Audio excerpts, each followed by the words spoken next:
Good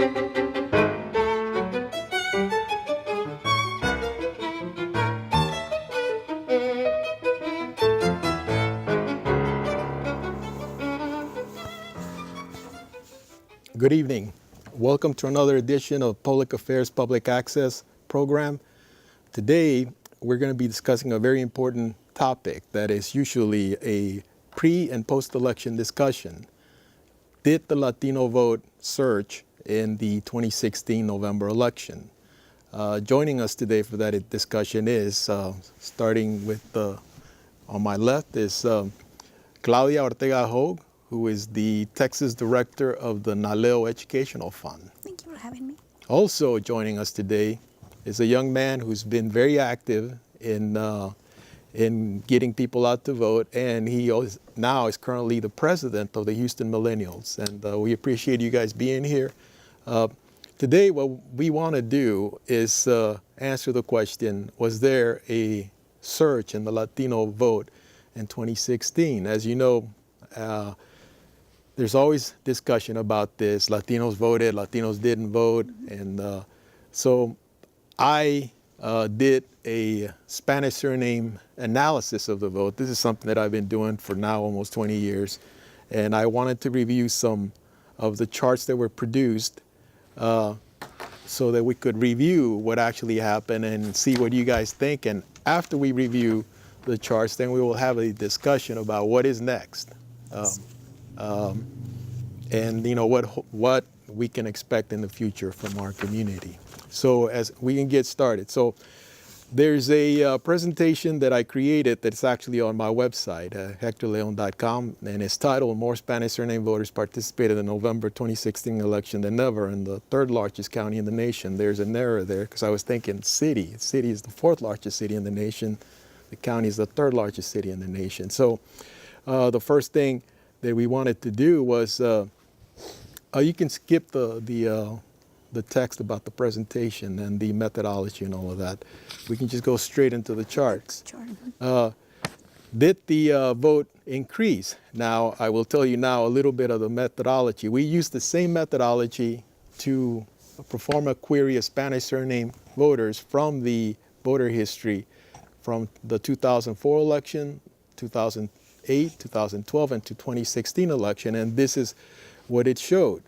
It showed that in the 2016 election, there were 250,201 Spanish surname voters. And as you can see, in 2012, there was 179,000. And if you look all the way to 2004, you can see that there's been a steady growth all the way through 2012, and there was a big jump in 2016. So it does look like the Spanish surname vote increased.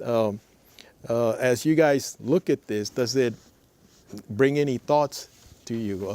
What was the amount of people of Latinos registered to vote during this time? Was there a surge in 2016 as well? There was about, I think we went to 469,000 Spanish surname registered voters. And I believe we were like at 379, 380 or a little bit less in 2012. So it did surge in registered voters.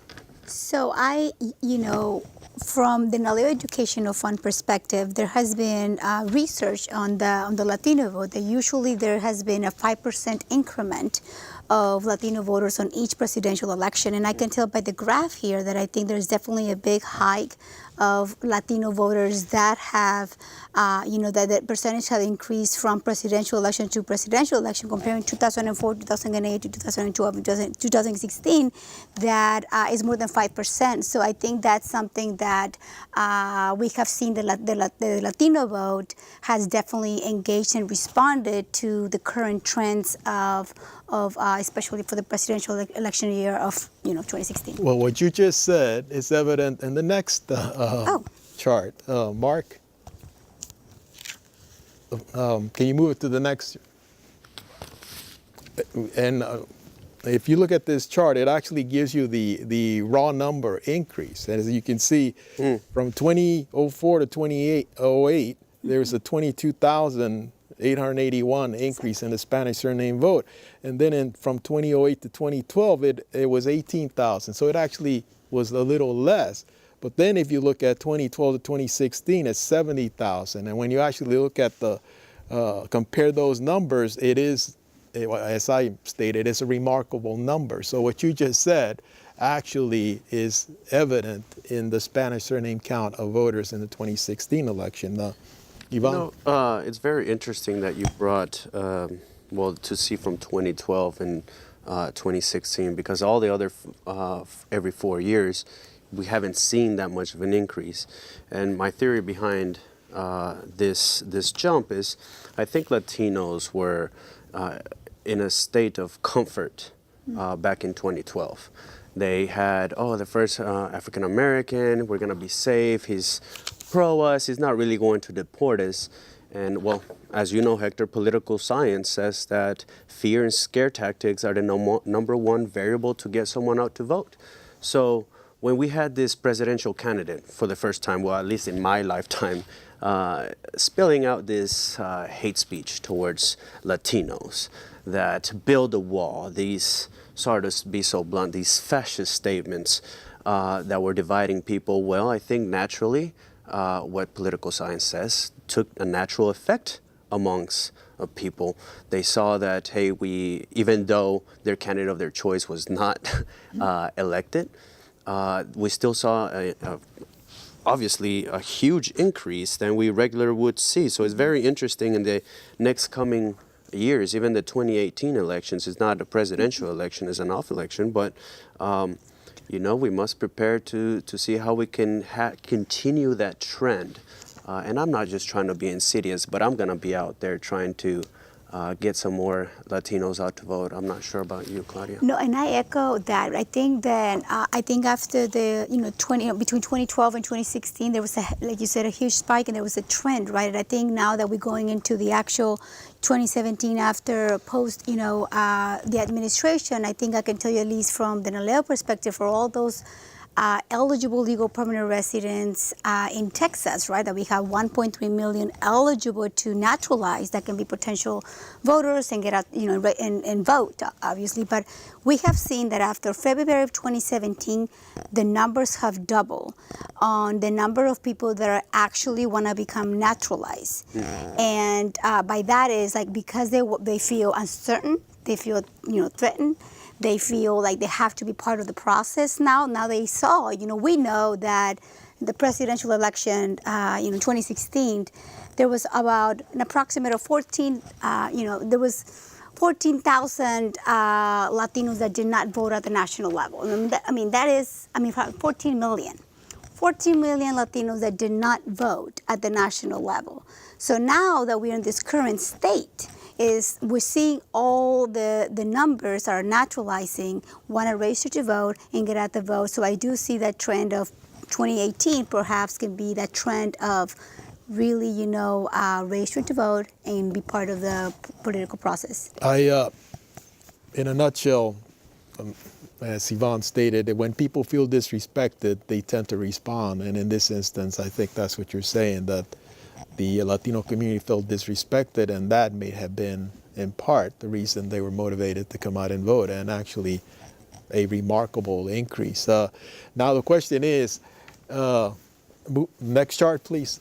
Who actually voted in the Hispanic community? And we have a chart that actually tells you by age groups. And what we found in doing the Spanish surname queries is that of all the groups, 18 to 39-year-olds actually spurred the growth of the Latino vote, which I know, Yvonne, you're the president of Houston Millennials, and millennials in some, I think it starts, the lowest number is 1982, that people were born from 1982 to 1995 or so. So we're talking about people that were 18 to 34 years old included in that group. And I know you've been active in that. So as you see the growth, what do you think? Particularly look at the where it says what the turnout was for 2012, 36% turnout for 18 to 29-year-olds. And then in 2016, it increased by 8 points. That's actually pretty significant. What do you think about that? Well, this is very interesting to see these numbers because as a millennial and being the president of an organization with almost 2,000 members, we feel very neglected from the system. We feel disengaged. We feel like we don't, there's a lack of trust with the system. So, but seeing these numbers, I mean, we almost have 10% increase among some of these age brackets. So it's very interesting to see that even though we still feel like we can't voice and make an impact inside government, that still, because of this presidential election and the direct threat to Latinos, that you can still see the surge amongst us. So that's very, I mean, I hope that in 2018 and 2020 we can continue to rise our numbers despite the presidential candidate. From the perspective of NALEO, did NALEO do any outreach, or when you guys do public service announcements and the voter mobilization program, what was your focus? So what we focused on was, and that was going to be one of my questions. Like, I would have loved to see what was the Latina increased of, percentages of between 2012 and 2016, right? Because I know under the NALEO Educational Fund, we definitely focus on get out the vote, door to door, and we had a massive campaign in Texas, just targeting over 750,000. In Texas, we really focused on the low propensity voters, but we also targeted Latinas, right? So because we know that Latina are like the key component of the family, the familia, they keep things moving forward, the ones that get the kids, the family out to vote. So we definitely, I think this, in this past term, this has been probably the biggest get out the vote campaign that we have implemented on the ground, which usually what we have done is just phone canvassing and really focusing, like I said, on the low propensity voters. But I think this time we went 2 layers higher, which was let's go ahead and call all these low propensity voters, which are not being reached by the campaigns or political parties. So we're trying to go for those that are obviously naturalized citizens, right? The ones that are super voters, for those that have not been reached in the last few campaigns, but then also they're just waiting for an invitation, right? And so what we did, on top of the phone canvassing, we did like I said, door to door. But then we also send them a mailing piece, which was like what you call the 3 touch, I guess, and with potential voters, right? So I think we did have a good turnout. I wish we can continue as it has been mentioned, right? This is just building on a culture of participation, and I think this is a time that I call on the political parties and campaigns and really target those that are ready to get out and they're just waiting for an invitation but have not been done so, instead of just focusing on the potential, on the super voters. Right? Yeah, and that's where, and you said let's reach out to the campaigns and the parties, and we millennials really don't like reaching out there. So we're taking a matter to the subject to our own hands, right? Right now, Houston Millennials has approximately 150 VDVRs, volunteer deputy registrars, and we plan to register thousands, if not hundreds of thousands, by 2018. We're hitting fun spots where it's like for us, by us, always making it exciting that is participating in something bigger. I would be interesting to see, breaking down Harris County or the city, what was going to happen in 2017, what happened in 2015, let's say in districts like District I or District J, that, as you know, District J was created in 2010 for a Latino, right? Yes. And what ended up happening, out of 250,000 residents of District J, only approximately 4,000 people voted, and 2,000 votes to win that district. And obviously we saw what happened in 2010. So I'm very interested in what's going to happen here on the next couple of days. I do live by Sharpstown, and it's very interesting to see how many other police vehicles I see around now, around that area. I mean, I've been there for quite a while, but what's going on with SB4, what's going on with all these laws, there's so much other enforcement around there, and it's making me very nervous. But at the same time, I've had it. I'm not going to be so politically correct as well. Not that I've learned from Donald Trump, but I'm going to scare my people. I'm going to tell them, if you don't, I mean, it's not going to be your mom's chancla anymore. You're going to get another type of punishment, and this can disrupt your entire family values. It can split y'all up. And as an immigration liaison for a member of Congress, I see this day in, day out. Like if it wasn't a reality, and it's happening right before our eyes. Well, for young people like yourself, and for the efforts that that Naleo carried out, one of the things that are inside the numbers, for example, there was a 70,000 vote increase among Spanish surname voters, right?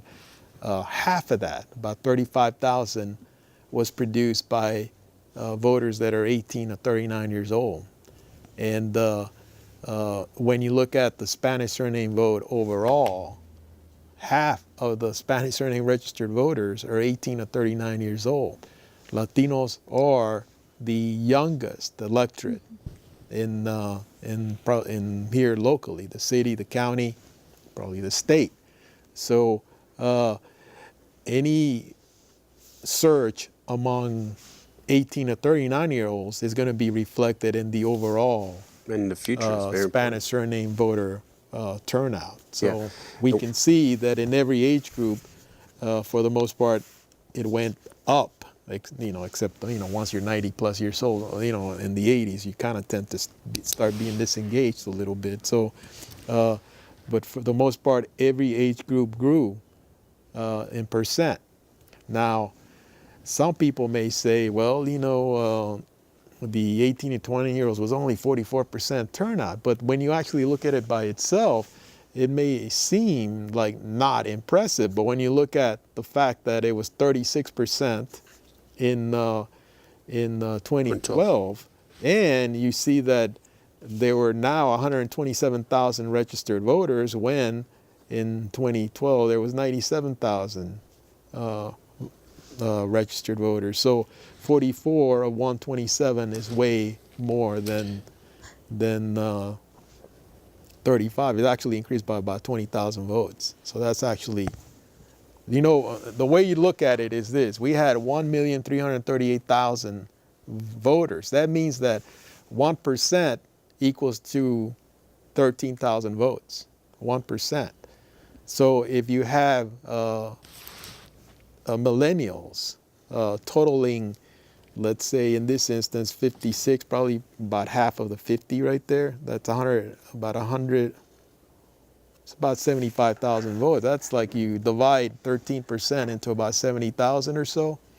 It tells you it has an impact. 3-4% in a county now that it's a flip of the coin when it comes to which party wins. 3 to 4% has an impact. Yes. And so that's the way people need to think about it. Not necessarily that focus on 44%. That's, no, you focus on what it was previously and what it is now. So it did show growth.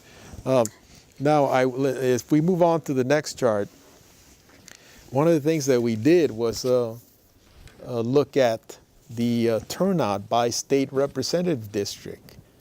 And it increased in every state. The Spanish surname vote increased in every state representative district. The interesting thing about this is that in districts that are held by, when you average out the vote, the combined vote in districts that are held by Latinos, the turnout was 49%, which is better than it was in 2012 when it was 42%. But the districts where the turnout was the highest was in districts that are held by Republicans. The turnout was 58%. And the highest turnout for Spanish surname voters was District 134, which was about 67% turnout for Spanish surname voters. So what is interesting is that what I looked into, what can tell me something about the difference between the district that voted the lowest, which was District 144, which is the Pasadena district held by a Democrat, and District 134, which is a West U area, Montrose area, Memorial area, state representative district. And what you find is that among the population that's 25 years old or older, in District 134, the district held by Republicans, the educational attainment level in that district is about 75% have a bachelor's or higher. And about 73% of the population make $50,000 or more. But in District 144, the educational attainment level, only 6% of the 25-year-olds have a bachelor's or higher. And 62% of the population make less than $50,000 a year. So having said that, one of the things that I'm learning, and I want some feedback from you guys, is that there's a lot of reasons why people vote or don't vote. And some instances, we haven't worked for a nonprofit, and you hear in certain circles that there's always people pointing fingers that somebody kept Latinos from voting. And it seems to me that looking at the data, the numbers inside the numbers, that there's a lot more that has to do with voting than just people saying, well, you know, somebody kept people from voting. It has to do more with income, education, and I'm wondering what you guys think about that. So I can just add, I mean, I know that I think, you know, Latino voters are much more sophisticated and educating on the issues, right? Especially when it matters to them. So I think sometimes people take for granted, you know, Latino voters are not paying attention. Latino voters are not obviously participating. But the ones that are actually right, I mean, I think, like I mentioned it earlier, Latino voters are right there waiting for an invitation to be made and asked for them to take the next step. But they're also paying attention to like which candidate is talking to the issues that matter the most to them, right? So we see this. I mean, we were talking about district, I said 134, right, held by Republican Party. You know, that tells you that they're paying attention. They're talking, if they're talking about their family, right, immigration. It's not only immigration. Like, I think majority of the people, when I say Latino voters, just care about immigration, but reality is about the jobs, right, economy. It's about the labor. It's about education. It's about any other issue that any other U.S. citizens or American cares for. So for me, I do think that, especially comparing this for the 2016 election, 2016 election, I tell you that I think that, you know, the Latino voters is much sophisticated and educated, and we should give it more credit that it's giving. So we do participate, especially when there's an invitation and information out there to make that next step. I guess one of the things that I wanted to ask is, knowing that education and income have an impact on voter turnout among any group, whether they're Hispanic, white, black, Asian, what do you think could be done to actually reach out to folks who don't have the level of education or income that people like in District 134 have? I think that's the billion-dollar question that any politician would love to get their hands on, right? It's not that easy. I remember when Democratic, not the nominee, the governor from Maryland, what was his name? He came down and did this presentation to the Hispanic leaders of Houston. And he literally said, well, guys, all we have to do to win is get the Latino vote out. And of course, me being the outspoken one and the one that had to speak my mind, I was like, yeah, if it was that easy, right? And I kind of broke down to him what political science says to him about us, but then added some more cherries on top of the ice cream. First, as you said, yes, income and education is socioeconomic status, can calculate the voting probability of a voting bloc, right? Age, income, and education. Age, we are a ethnicity, the youngest ethnicity to exist right now in the United States at a median age of 27 years young, an age that you think about the immediate gratification instead of the long-term educational process. First, SES, socioeconomic status, is calculated the more age, more income, and the more education you have, the more probability you vote. The less, the less. So we spoke about age. Income, well, we don't have much income because of our education, and then language barriers as well. Education, well, only 16% of high school students that graduate from high school end up going to college, and only 51% of those that go to college actually graduate with their bachelor's degree. That means we have an 8% educated workforce as of right now, and that kind of calculates what our elected officials, right? We're 44, 45, 46% of the population, but are only 4 to 8% of the, well, right now 4%, 4.33% of the elected officials here locally, and that's our District I council member, Robert Gallegos. But in top of all this, you know, there's other factors, because political science only, it's only a calculator, right? But what about, I call this like the end of the education cycle. We Latinos, we are, our family units are very, very tight. And our parents, after, you know, taking 2 jobs, working extremely long hours, and if they can't, meet ends means, who do they look to, right? A very vital generation. They're like, hey, mijo, pues tú sabes que no podemos pagar el carro, la casa, el gas, and we're so prideful that I saw hundreds. I can mention their names of my friends from high school that they said, hey, eso no es para mí, let's go and, you know, help our dad clean cars, wash cars, and all that type of stuff, which is disastrous to ours. We're taking our kids and put them into direct workforce in which we're not educating them, right? There's the fear. We come from corrupt countries that when we come here, we don't participate in our government because, hey, it's just like, maybe it's just like back home, I'm just here to pay my bills and please leave me alone, right? There's the self-Hispanic wound. Yes, we're 44, 45, 46% of the population, right? But if you break us down, that 44% equals Colombians, Mexicans, Bolivians, Salvadorians, Guatemalans, and all that. And we, because of soccer fanatism, culture, pride, we segregate ourselves into smaller, segregated little voting blocks, right? Like Colombians are so prideful, and I'm Colombian, right? And I saw that direct impact when I was brand new to Houston, how it was impacting me, and then, you know, I became part of the culture or whatnot. We need to realize that no matter what colors we pledged back in our country, here we pledged to the blue, red, and white. And when that happens, I mean, it's just one step towards success. And the other one, I know I'm being long-winded, would be the mass demoralization that we're going through right now. And that is, we finally have our first Hispanic U.S. Senator, right? Mr. Ted Cruz.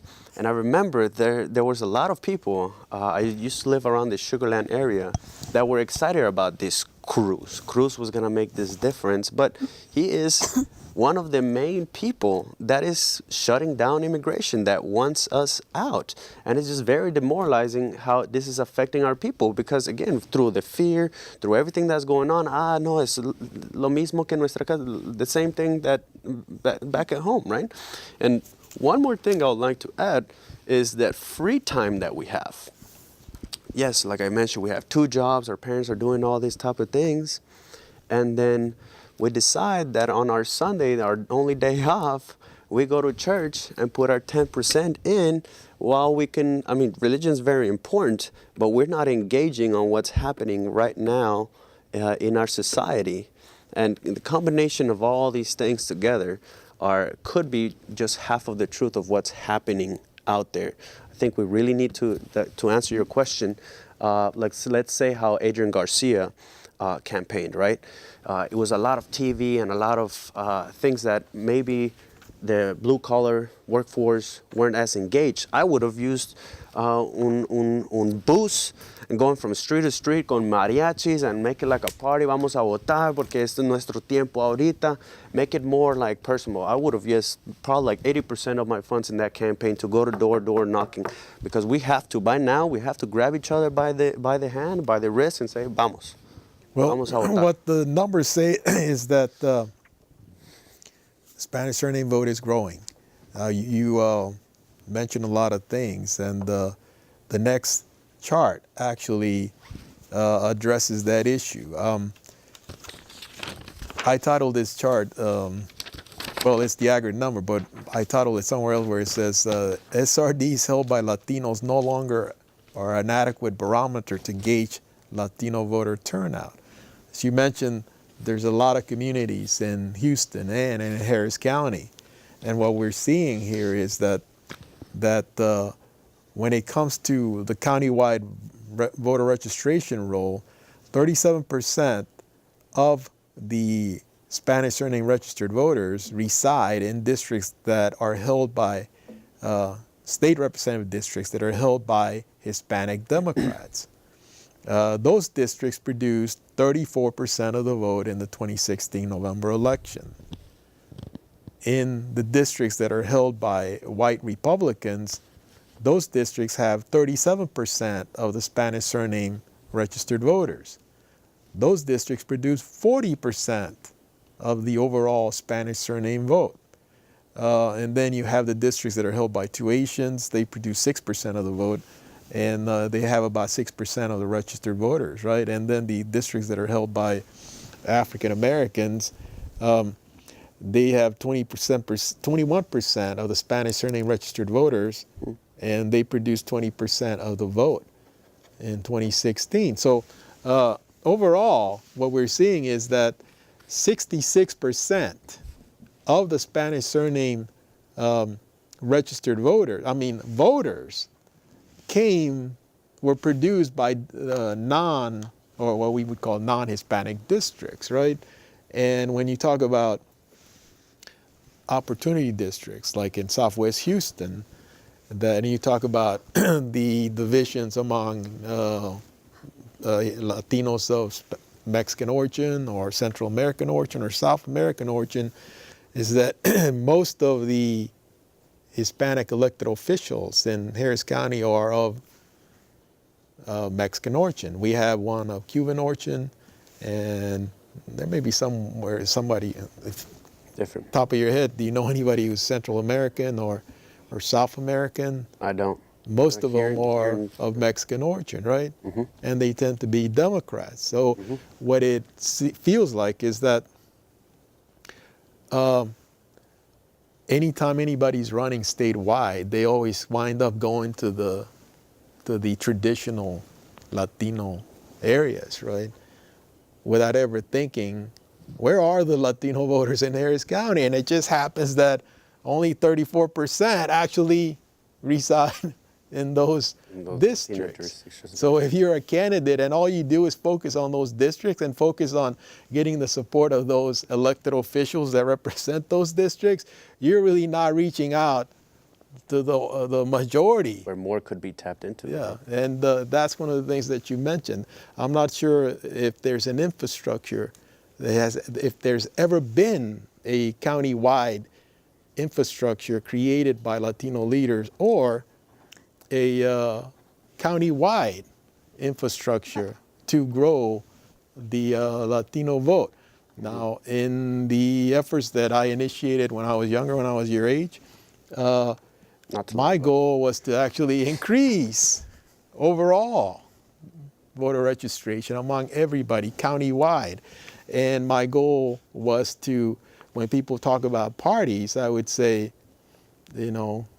I'm trying to increase the participation of Latinos. I'm not trying to increase the participation of Latino Democrats or Latino Republicans I'm trying to increase everybody voting. And who you vote for, you study the issues, and then you decide who you want to vote for. But what we need is participation. And these numbers basically tell you where the voters are. And so how do you guys, well, you know, is there a phone call or not? Yes? Hi, this is Julieta, This and man, I'm calling. I'm sorry. go ahead. Okay, my name is Julieta, and I'm wondering A, where you get this data, B, if it's available to others, and I'll hang up and listen. Thank you. All right. Well, this data is actually on www.hectordeleon.com. And the methodology of this data was that you take the actual voter history for elections that occurred in Harris County in 2004, 2008, 2012, and 2016. You place it into an Access file, and then you run queries of Spanish surname voters. There's a list produced by the census that is called a Spanish surname voter list that has over 12,000 names. You run the queries and it gives you the results. You can do it by precinct, county precinct, you can do it by state representative district, you can do it by age groups, you can do it by anything, a lot of ways. And so this data actually comes from the voter records, the actual county election records. The difference between this data and data that is produced by, that is cited in other reports is that a lot of the time people do surveys. So what they do is they call people and ask them, did you vote? Blah, blah, blah. Or they do exit polls. And this is not an exit poll. This is not a survey. This is actually what the actual voter data tells you. So in one sense, Spanish surname analysis may not be perfect, but it gives you a good sense of what happened in the election. And we saw in the initial charts where it shows you that the increases from one presidential election to another, they basically stayed pretty steady from 2004 to 2008, 22,000, 2008 to 2012, 18,000. And then you do the same methodology for the elections from 2012 to 2016, and it jumped up to 70,000. So there has to be some legitimacy to what the data shows, what the queries show. Obviously, it takes a lot of work to do this because you actually have to, once you do the queries, it gives it to you in numbers and you put it into an Excel file, and then you need to start, let's do 18 to 24-year-olds, and you got to group it together. So it takes a lot of work to do this. I know that it's a challenge for a lot of people at the universities, professors, for them to do this sort of stuff because they have other things to do. But since I started working for a nonprofit over a long time ago, I started doing analysis, and I continue to do it off the clock. So this is just provide raw people information from the county, and because of your passion, you're actually breaking down the numbers by surnames, by the people that are coming out to vote. So this is straight numbers from the website, and because of your passion and initiative, I want people to know the numbers because I believe that in order to know where we need to go, we need to know where we were exactly, and back then, and then where we are now. So then we can, lay out a road for the future. It's like breaking a bad habit. Before you break that habit, you have to know what is causing it. So for people like organizations like NALEO who also do analysis, in fact, I started doing analysis with the organization, and for young people like yourself, I'm providing you the numbers so then you can look at it and think, what is the next step? It's very interesting. Now I know. I've learned several things. I had no idea that there's more Latinos voting in non-Latino district. So anyway, let's get back to that. I wanted to ask you what you guys think of that, because you've seen how traditionally you participated in meetings, I'm pretty sure, where there were some people wanting to run they're statewide or countywide, and they're always going to the elected Latino leadership, not realizing that I didn't realize it. I mean, it's kind of like an assumption. It's an educated assumption to say, okay, so there's an Latino, Hispanic elected official here. There must be a lot of voters here, right? This is very interesting. I wanted to kind of echo, and I think it goes back to your comment of saying, like, you're kind of surprised of the results. I think you mentioned, Hector, about like the key is participation, right?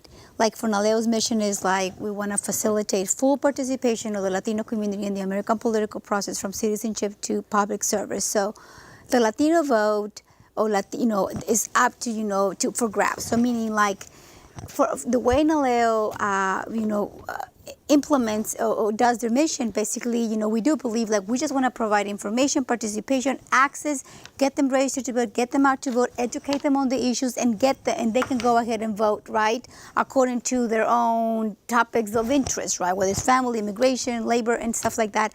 Do you have a call? We have a call. Okay, so we want I like calls. I know. And you can address your calls to Ivan or to Claudia. Or Hector. Okay, this is for Hector. Good. I was wondering, do you do this analysis for other demographic groups? For, Hang up and listen.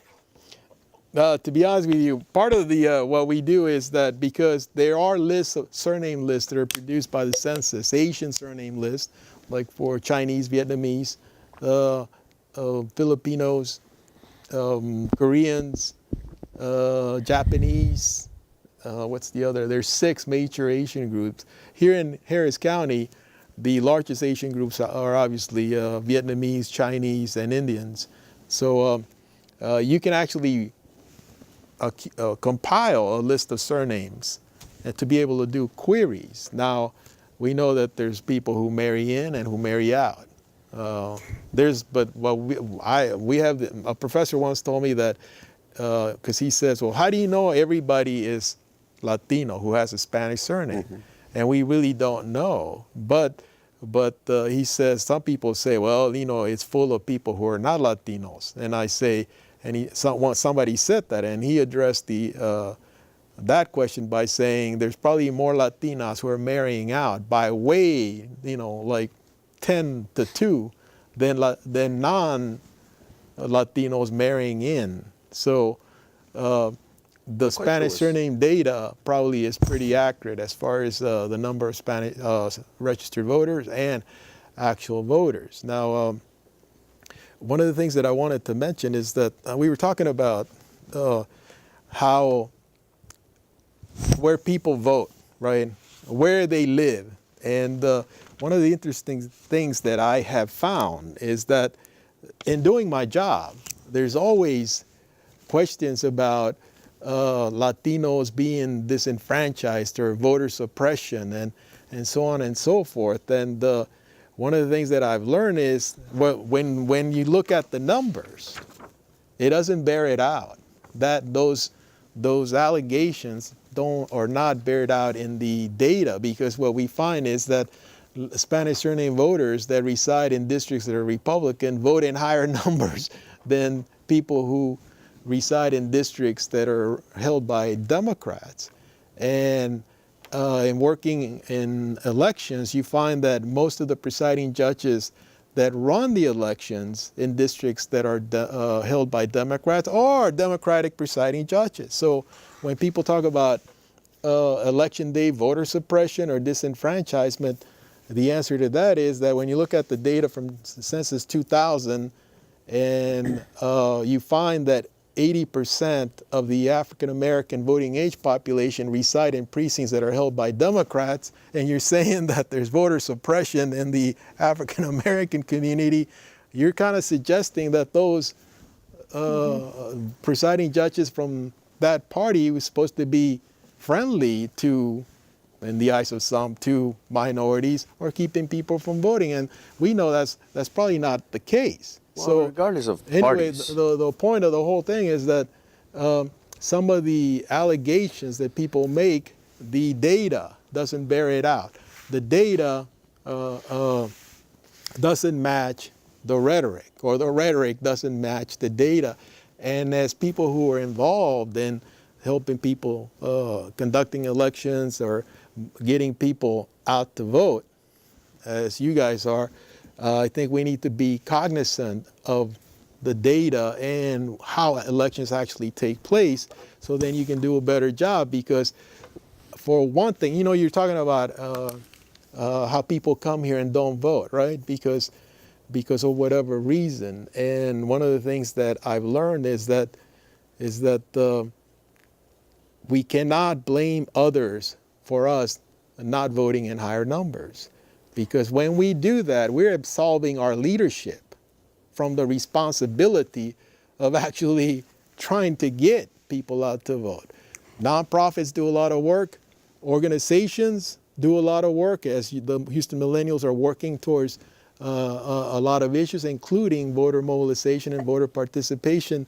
And when we continually blame others for the voter turnout among Hispanics, although we know that it's increasing in raw numbers, everybody would like to see it in higher percentages, right? But when we talk about voter turnout and we continually blame the institutions for somebody's keeping Latinos from voting, we are absolving ourselves as individuals and absolving our leadership from the responsibility of educating the community about the voting process. I do want to add, I think in 2016, we also, another component that I didn't mention earlier that we implemented, we did a voter protection hotline.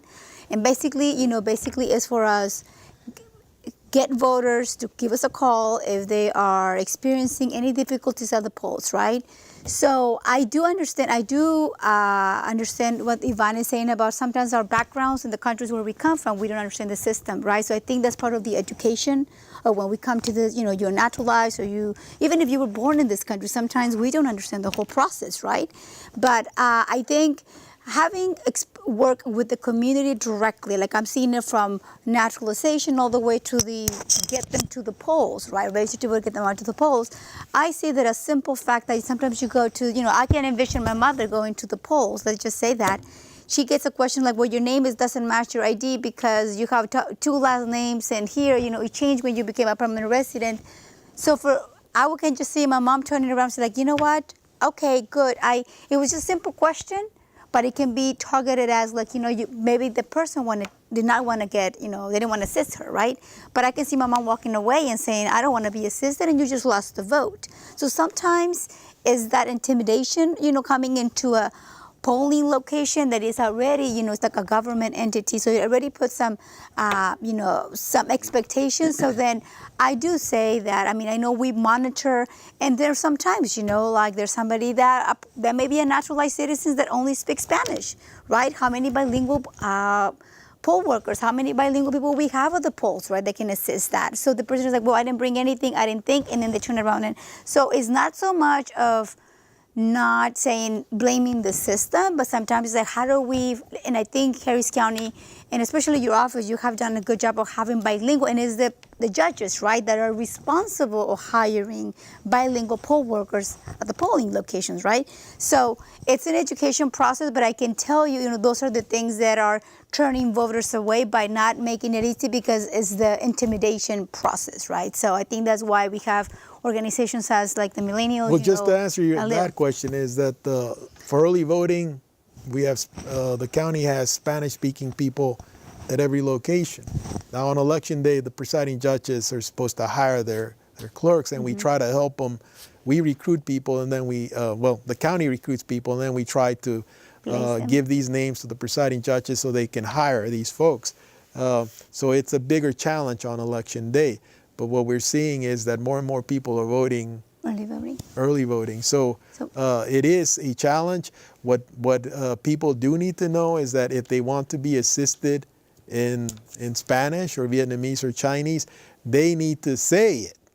The clerks there are going to speak English to you until you tell them, I want assistance in in Spanish, Vietnamese, or Chinese. And that's part of the education as a nonprofit that you have to do it, right?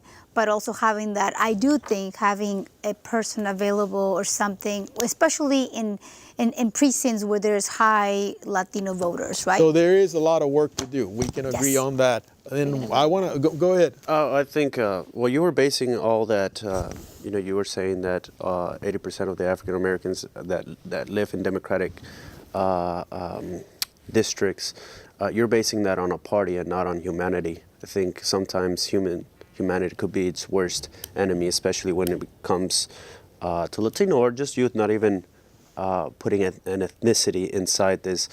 For example, I was one of those persons that felt the burn a lot, right? And what happened was the system came down and crushed me into silence.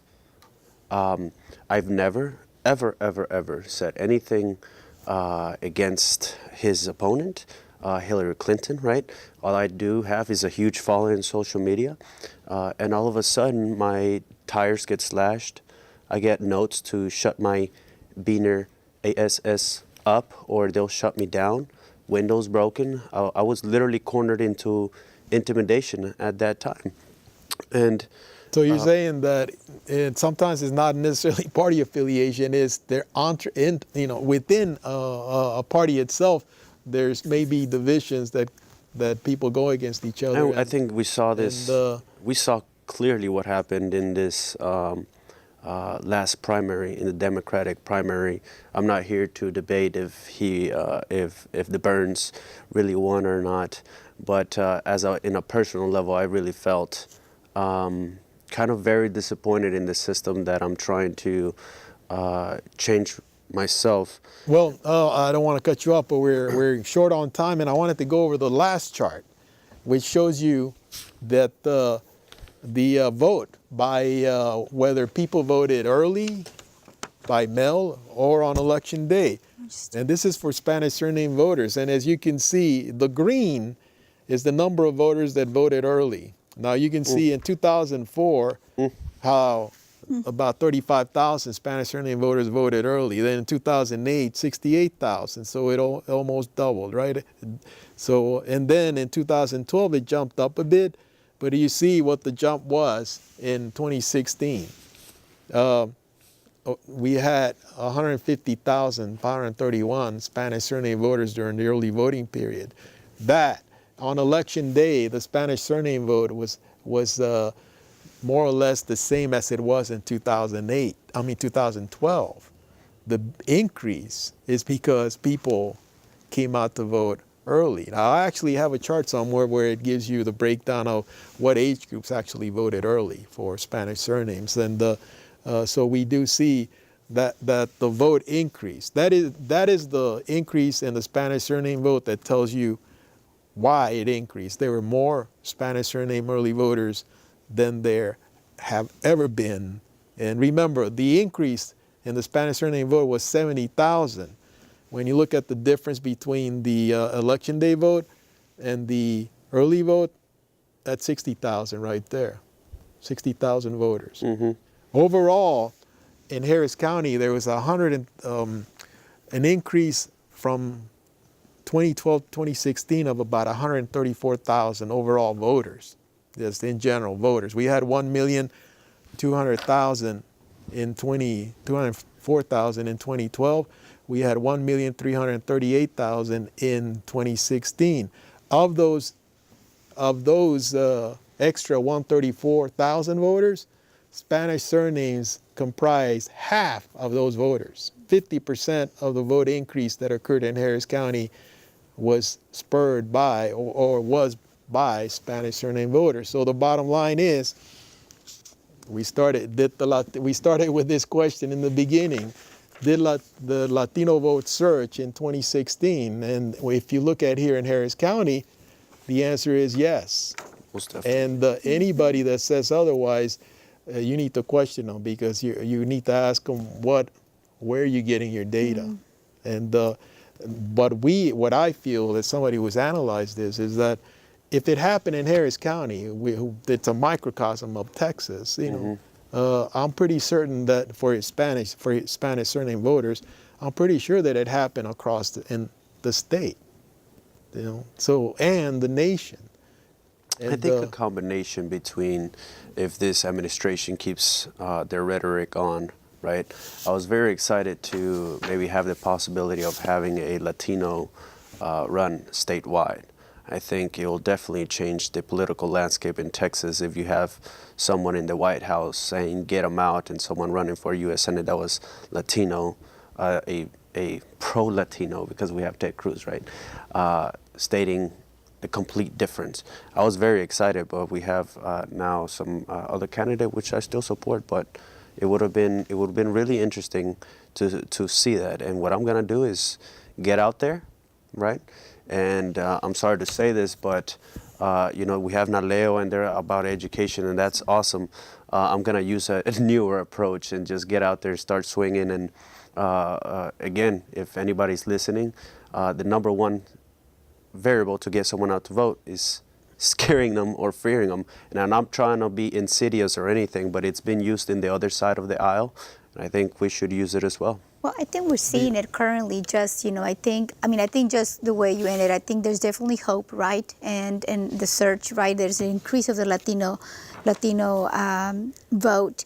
But I think that also there is hope, and I think, you know, like you said, I mean, I think currently the situation is you know, and I think our approach is like we're always studying and research what is the best way to move or mobilize Latinos to naturalize or to get out to vote, right? And then we have all this, you know, whether it's a role model, whether it's media, whether it's all this. But I think what we've seen this year that I think unfortunately is being the current uncertainty of the political climate, that fear is one of the number one factors that is mobilizing not only for naturalization, but also for elections. So I think seeing the DVRs, how many millennials are becoming DVRs and getting out there, that is extraordinary, because I can tell you this, in the past years of being with Naleo, I think it's been very hard, even working sometimes with it, you know, getting some trainings and DVR. So I think that's really good what you're doing and getting millennials involved. Following your lead, Claudia. I want to thank you for showing up and having an interesting discussion. Obviously, this information that we presented, you can find it at hectordeleon.com. And all of us have been engaged in trying to educate people and mobilize them and get out the vote, which is a positive thing. And we know from reviewing the data that we are growing, but we have lots of work to do. Exactly. Thank you for joining us, and good evening.